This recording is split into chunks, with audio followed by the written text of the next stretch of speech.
Walker, and welcome to Closet Conversations. Today I want to talk to you about purging old inventory that hasn't sold. I am as guilty as the next person about holding on to things that I should be letting go of. I have a lot of inventory that were, bad buys. What else? There's nothing else to call them. And a lot of inventory I would not buy again.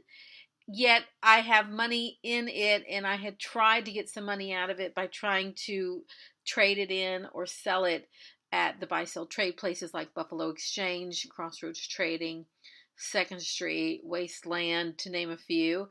And I took this inventory to these places again and again and again.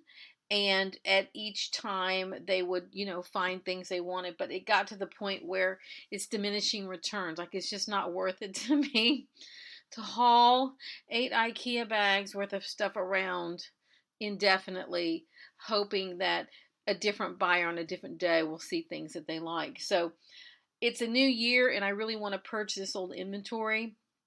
One of the things that I am doing is getting rid of almost every piece of my menswear. It's not anything that I have done much with. To me, it's just a distraction. I don't really have that customer. So if I am going to sell something that's for men, it needs to be maybe a Versace or a Louis Vuitton or something super edgy or cool. But I'm not going to carry anything kind of basic like a Tommy Bahama shirt or a Tommy Hilfiger. I'm getting rid of a Tommy Hilfiger shirt that's new with tags right now. Some other Tommy Hilfiger, I'm dumping it. Some really crazy shorts with pineapples on them, I'm dumping it. It's a lot of t-shirts, dumping it. Psycho Bunny shirt, even though they sell that at fancy stores, dumping it. So I'm just going to get rid of it. And even there's 3 pieces that I tested just for fun to see if they would sell on auction on eBay. They wouldn't even sell on auction. So at some point, you've just got to let it go. And I think all the signs are there. So I have a huge pile of things that I've been holding on to that I am ready to purge. I'm in the right mood, and I'm going to get rid of a lot of it. In the pile are also a lot of denim shorts and distressed shorts for women. There isn't a whole lot of money in shorts anyway. The ones that I have been able to sell on a consistent basis are things like American Apparel or anything designer, of course. Like I had some Kate Spade shorts that were new with tags that sold for over $100. So they need to be really special. And even though I can pick up shorts pretty cheaply, and certainly at the bins, there's a million pair of shorts there, I'm just going to step away from that and make it kind of move into the overall section. Any denim overalls always sell, but denim shorts are a lot harder for me. I mean, I had 2 pair of Hudson jeans I just purged, that denim jean shorts, that no one even was looking at or liking or watching on Poshmark or eBay. So that kind of tells you something. So I'm getting rid of it. So I'm trying to take the new year and take the energy of the new year to ask myself and to check my stats. I mean, it's easy enough to get a sales report from Poshmark, but in addition, I have a institutional memory of what is selling and what isn't. And so I'm getting rid of it. And I'm not going to try to get any money out of it. I'm just going to call it a day, because if I look at this whole pile, I can make up for anything I have in there with just one nice sale of something. So you have to just sort of let it go. And I'm doing that. I'm just letting it go. I'm not even going to try to sell it. I'm not going to try to trade it to another reseller. I'm just getting rid of it and make a nice donation and, free up some space where I'm storing everything and try to really start paring down. One of the things I'm going to do this year is to work on my storage, just how it's organized. For example, I have a limited amount of space, and in a perfect world, every piece of inventory would be hung on those super skinny velvet hangers. I know you've seen them. They're everywhere. And I have a mixture of hangers, for example, of some are those skinny ones like that. Some are bulky. Some are just a regular kind of hanger you'd find in a department store. So there's a very much a variety of sizes. So my goal is to replace all of the hangers, not immediately, and I'm not going to go out and buy new hangers. I'm going to try to find them, through through secondary market, through Goodwills, things like that, because I see them a lot. But I want to replace all those hangers with the super skinny ones so that I'm maximizing the space on my racks. And that's just a little something I'm going to do. But in terms of getting rid of this inventory, there's some categories that just aren't moving for me. Kids is not moving for me. Just not moving for me. It's not going to move for me. I don't have enough of it. And I think because I'm not a mother in my own right, I don't have my own children clothing to work from. It's just a few things I've picked up here and there. And while I have sold a few pieces, nothing significant. And when I did sell them, that wasn't for a lot of money. So I don't see any reason for me to continue to do kids. And as much as Poshmark likes to say you need to have your toe in every category, it's going to have to be Gucci kids, or it's going to have to be Chrome Hearts kids, but I'm going to limit what it is. So it's either got to be super easy to sell, like, for example, I have a Gap pair of denim overalls that I got at the bins for sale. I have a Gap brand new at tags puffer jacket that I bought. I mean, if it's really, really useful, I think is going to sell, I will keep it. But the rest, I'm just getting rid of it. Don't need it. It's not going to sell for me. I did have one thought that I might do is I might try to sell all of it that's by one brand that I have in a lot on eBay and just try that. But I honestly don't think I have the energy to do it. I don't think I have the energy even to create a new listing. So the kids stuff is super, super targeted to purge tonight. And I'll definitely be purging some of it, if not all of it. Also, I'm looking at a lot of t-shirts. I don't have a lot of t-shirts anyway, but I have some t-shirts that just aren't moving. So there's no point. There's no point. They don't make a lot of money anyway. Free up some space, dump those. And when you analyze what really sells, I mean, all the information is right there.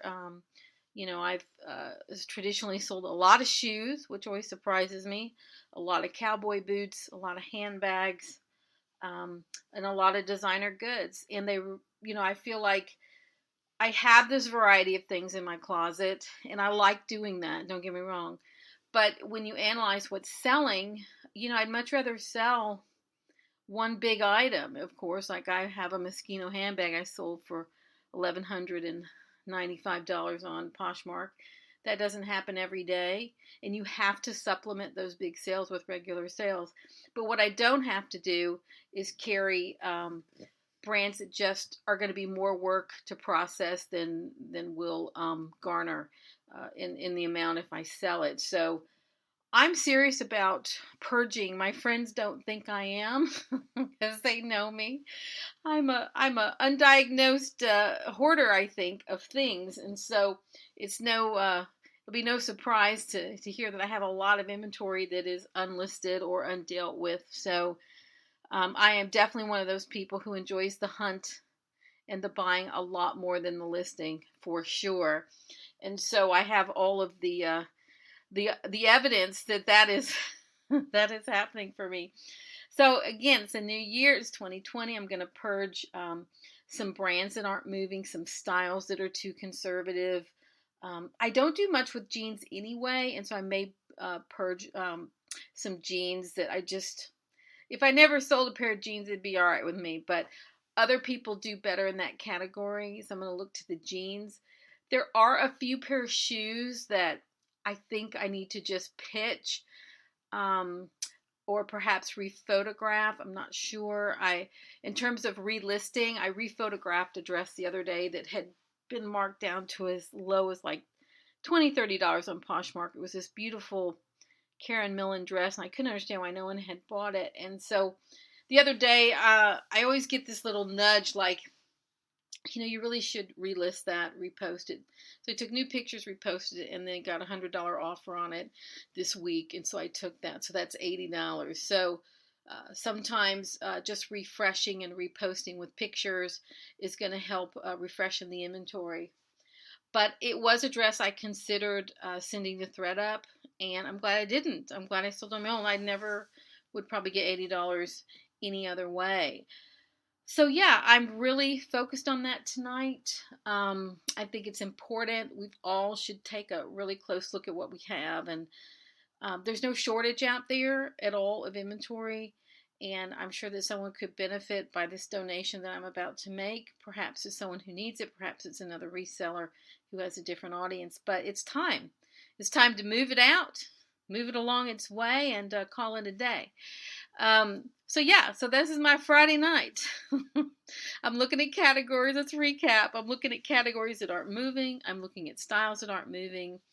I'm looking at things that are too much in the casual clothing area that aren't moving for me, and I'm pitching it. And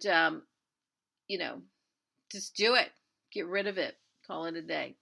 And that's my tip for January 3rd. Refreshing. Look at what's not selling. Take a close look at it. Think how long you've had it. And know that there's another bargain out there. And you can make up the cost of this in just one really good sale. And so that I intend to do that by purging all of this and continuing to tweak my closet and tweak what it is that I'm selling. It's something that never ends. I'm always trying to improve and upgrade, and I'm limited because I'm not living in New York anymore. I used to live in a section near Flatiron where there was literally up the street a half a block.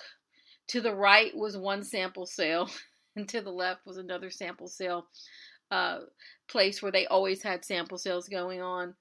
And just 3 blocks away from that was the Crossroads, and then one more block up was the Buffalo Exchange, and then 1 block over was a Goodwill, and 1 block over and up one was another thrift shop. So I had this little section in New York where I would just do my little rounds, and I don't have that here in Pasadena. I don't have proof, photo evidence that this is happening.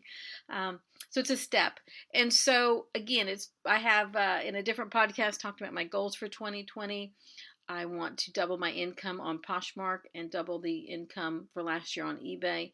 And part of that is refreshing the inventory, and part of it is taking offers I might not have considered before to move older inventory. Took an offer today on this beautiful deerskin jacket that it's because it's a brand nobody's looking for, and this is something I've learned. So I got $20. I took $20 offer on it, made $16. I paid $10, so I made $6.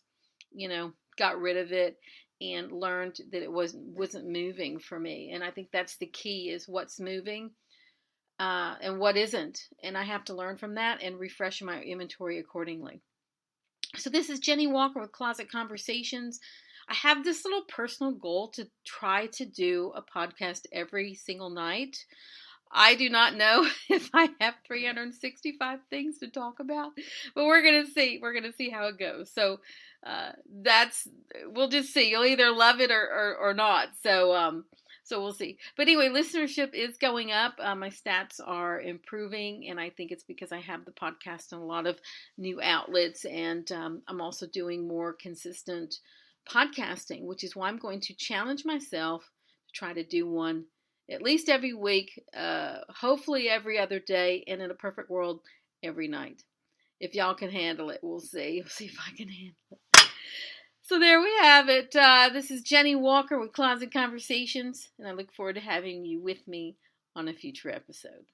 The song you're hearing is called Black Hat, performed by Jennie Walker and written by Jennie Walker and Tommy Farragher.